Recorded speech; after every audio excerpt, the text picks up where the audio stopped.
Assalamualaikum warahmatullahi wabarakatuh. Jumpa lagi ya untuk yang kesekian kalinya dengan Min2 Gerobokan Channel yang senantiasa setia menyajikan media pembelajaran ya untuk anak-anak. Jadi Min2 Gerobokan Channel mengajak anak-anak untuk menjadi anak bangsa yang cerdas, terampil, sehingga nanti bisa berguna, bermanfaat bagi agama, bagi nusa dan bangsa tentunya.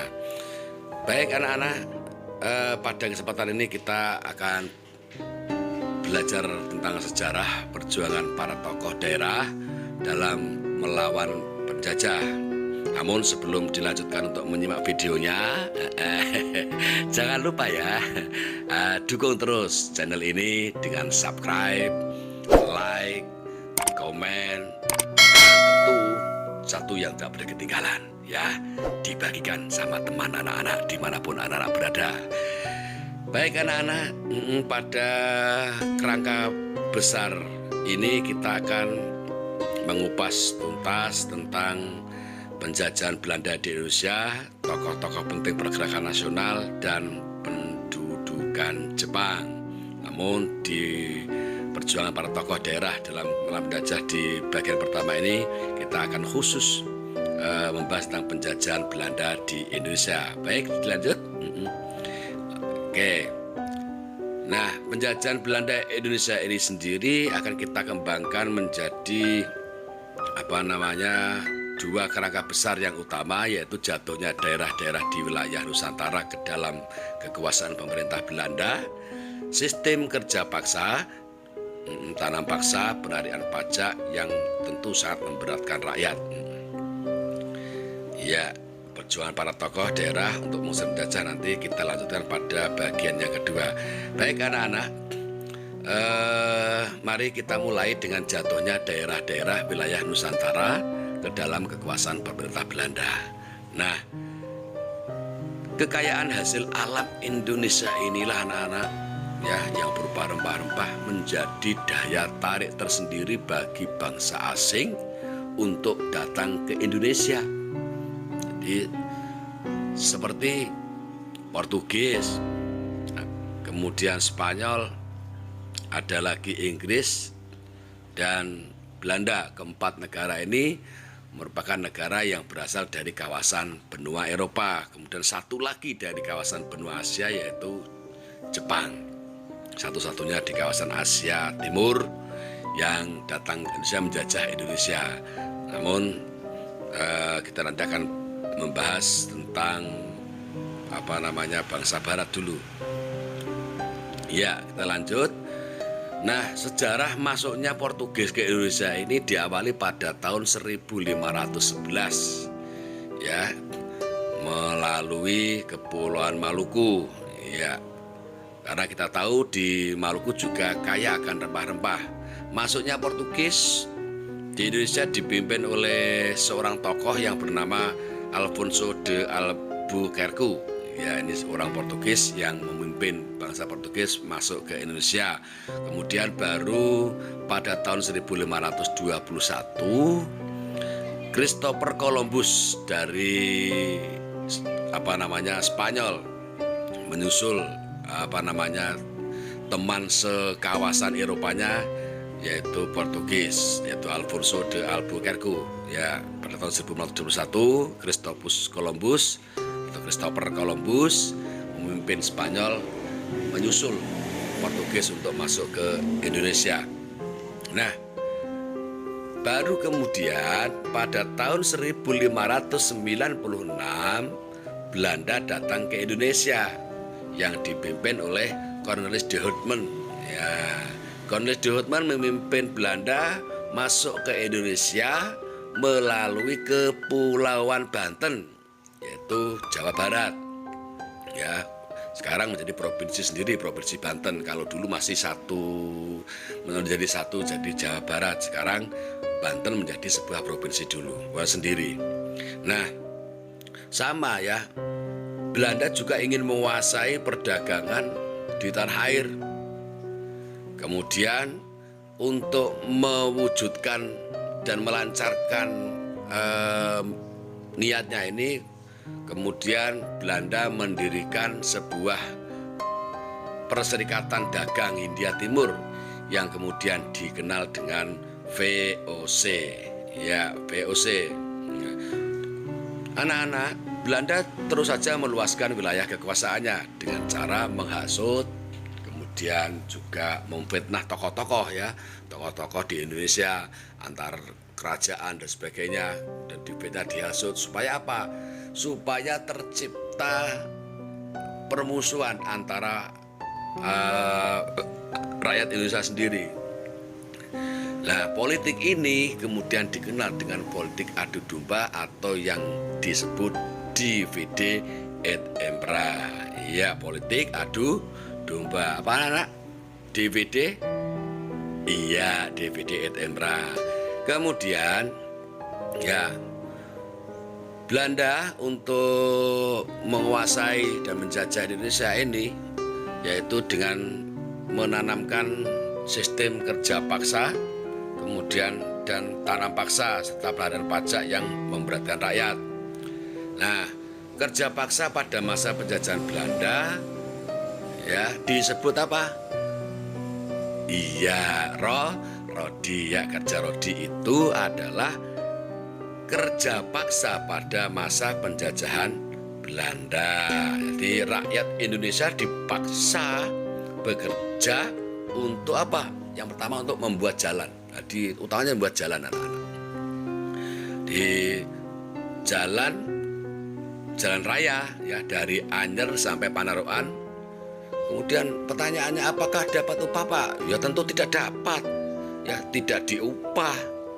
Ya, karena ini namanya aja kerja paksa, tidak diupah. Bahkan kalau kerjanya dia itu tidak menyenangkan oleh mereka, jadi tidak sedikit rakyat kita, bangsa kita yang dihajar, bahkan nyawa melayang tidak sedikit, banyak yang mati ya pada sistem kerja paksa pembuatan jalan raya yang dilakukan oleh Belanda. Kemudian Belanda juga membuat proyek pembangunan jalan sepanjang 1000 km. Panjang banget ini. Yang terbentang dari ujung Jawa Barat sampai Jawa Timur. Nah, siapa yang memimpin? Nah, dipimpin oleh seorang jenderal Belanda yang bernama Daendels. Karena itu jalan yang tinggal Daendels itu sampai sekarang dinamakan Jalan Daendels. Ya, itu Jalan Daendels itu jalan yang dibangun pada masa penjajahan Belanda, dipimpin oleh Jenderal Daendels. Kemudian tanam paksa. Nah, dalam sistem ini rakyat harus apa? Harus menyediakan sebagian tanahnya untuk ditanami tanaman-tanaman yang laku dijual di Eropa. Ya, tanaman itu apa? Seperti kopi. Di Eropa sana, apalagi Belanda, tidak ada kebun kopi, tidak ada. Apalagi kemudian tembakau. Di Belanda itu tidak ada tembakau. Belanda itu negara yang wilayahnya merupakan sebenarnya hasil reklamasi, jadi bendung lautnya dibendung, jadi sebuah wilayah, di sebuah negara. Di sana tidak ada tembakau, tidak ada kopi, ya, tidak ada tebu juga tidak ada, dan lain-lain ya. Hasil tanaman ini ya harus diserahkan kepada pemerintah Belanda. Ya, rakyat dipaksa untuk menanam, ya, sesuai dengan keinginan mereka. Rakyat dipaksa untuk menyediakan lahan. Kemudian hasil tanamannya juga dibeli oleh Belanda, tetapi harganya ditentukan mereka. Tentu dalam menentukan harga sangat merugikan rakyat Indonesia karena dibeli dengan harga yang sangat murah, ya, harga yang sangat murah. Nah, bagi rakyat, bagi warga yang tanahnya digunakan untuk tanam paksa, memang dibebaskan dari apa? Dari pajak tanah. Mereka tidak bayar pajak tanah, ya. Nah, terus yang tidak punya tanah bagaimana, Pak? Yang tidak punya lahan, ya, yang tidak punya lahan, ya mereka kemudian diwajibkan untuk bekerja di kebun, ya, kebun perusahaan pemerintah Belanda selama berapa? Selama 65 hari, ya, 65 hari tiap tahunnya dalam 1 tahun itu. Jadi rakyat itu harus absen bekerja secara paksa di mana itu, di kebun perusahaan pemerintah Belanda selama 65 hari dalam 1 tahun, ya. Jadi mereka juga tidak diupah, namanya paksa. 65 hari itu sama dengan berapa bulan, anak-anak? Berapa? Oh iya, 2 bulan. Nih 2 bulan dalam waktu setahun, ya. Selanjutnya lah ini untuk tokoh yang memimpin, yang membuat kebijakan tanam paksa ini adalah namanya Van den Bos. Siapa? Van den Bos. Ayo. Selanjutnya anak-anak, sistem tanam paksa ya ternyata juga di mata orang-orang Belanda sendiri tidak semua setuju, ya. Tidak semua setuju karena kenyataannya ada juga yang mengecam. Jadi cara seperti ini dikecam oleh bangsa Belanda sendiri, ya. Kenapa? Karena ada juga yang masih punya nurani. Ternyata sistem tanam paksa ini sangat-sangat jauh dari rasa keadilan, ya, jauh dari rasa keadilan. Jadi adanya sikap ketidakadilan bangsa Belanda sendiri kepada rakyat Indonesia, ya. Namun demikian juga ada bangsa Belanda lain yang masih punya nurani menentang kebijakan ini. Adapun tokoh yang menentang sistem tanam paksa yaitu Ernest Douwes Dekker. Ya, siapa? Ernest Douwes Dekker atau dengan nama samaran Multatuli. Ya, ini orangnya, ya, Ernest Douwes Dekker atau Multatuli. Nah, Douwes Dekker kemudian pada tahun 1860 ia menulis sebuah buku yang berjudul Max Havelaar yang berisi lukisan penderitaan rakyat pada masa itu. Nah, penjajah juga selalu berusaha memaksakan monopoli dagangannya di mana-mana, ya, dengan berbagai cara, ya. Di para pedagang Indonesia, anak-anak, ya, dilarang keras untuk melakukan hubungan dagang dengan bangsa lain, ya, tidak boleh. Jadi para pedagang Indonesia hanya boleh melakukan hubungan dagang dengan Belanda. Selain itu dilarang. Kalau ketahuan tetap dipidana, ditangkap, dan dihukum oleh Belanda. Nah, ini kejamnya bangsa Belanda terhadap pemerintah Indonesia pada masa itu.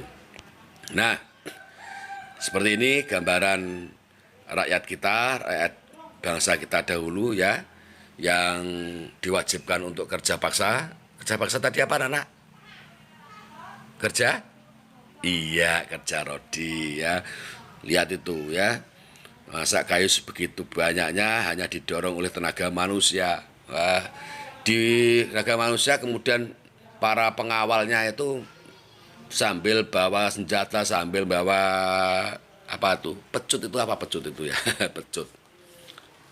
Ya, nah, seperti ini. Nah, senjata senantiasa di tangan mereka. Kalau ada rakyat kita yang kerjanya tidak sungguh-sungguh, ya langsung dipopor dengan senjata. Kemudian ini ada sang menir, ya, sedang mengawasi di kebun tembakau, ya, di kebun tembakau. Kemudian Ini pada saat bangsa Belanda datang ke rumah penduduk dan sebagainya. Dan yang terakhir ini adalah gambaran penderitaan rakyat Indonesia pada masa itu. Ya, baik anak-anak, sampai di sini mudah-mudahan bisa menambah ilmu buat anak-anak, bisa dijadikan sebagai bahan pelajaran. Dan terima kasih atas telah menyaksikan video ini. Dan Min Dua Gerobokan menyampaikan wassalamualaikum warahmatullahi wabarakatuh.